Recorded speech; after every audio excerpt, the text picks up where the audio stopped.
নাটোর সদর থানার ভেতরে পুলিশ ক্লিয়ারেন্সের জন্য প্রয়োজনীয় কাগজপত্র দিতে আসা এক সেবা প্রার্থীর কাছ থেকে ঘুষ গ্রহণের ঘটনায় অভিযুক্ত এসআই আমিনুল ইসলামকে সদর থানা থেকে ক্লোজ করে নাটোর পুলিশ লাইন্সে সংযুক্ত করা হয়েছে। শনিবার 18 জানুয়ারি রাতে বিষয়টি নিশ্চিত করেছেন অতিরিক্ত পুলিশ সুপার মোহাম্মদ শরীফুল ইসলাম।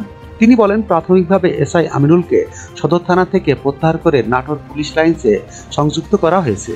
এর মাধ্যমে প্রক্রিয়া শুরু হয়েছে, যা চলতে থাকবে। এর আগে ওই দিন সন্ধ্যায় ঘুষ নেওয়ার একটি ভিডিও সামাজিক যোগাযোগ মাধ্যমে ছড়িয়ে পড়লে বিভিন্ন গণমাধ্যমে এ নিয়ে সংবাদ প্রচার পায়। উল্লেখ্য, গত 16 জানুয়ারি ধারণ করা 1 মিনিট 20 সেকেন্ডের এক ভিডিওতে দেখা যায় পুলিশ ক্লিয়ারেন্সের জন্য কাগজপত্র দিতে আসা এক সেবা প্রার্থী সদর থানা পুলিশের উপপরিদর্শক আমিনুল ইসলামের সঙ্গে হাত মেলানোর ছলে ঘুষ দেন। পরে আমিনুল তা ড্রয়ারে রেখে দেন। এই ভিডিওটি ধারণ করেন মামুন হোসেন নামে এক ভুক্তভোগী। যখনকার খবর তখনই দেখতে চোখ রাখুন সুন 24 টিভিতে। চ্যানেলটি সাবস্ক্রাইব করুন।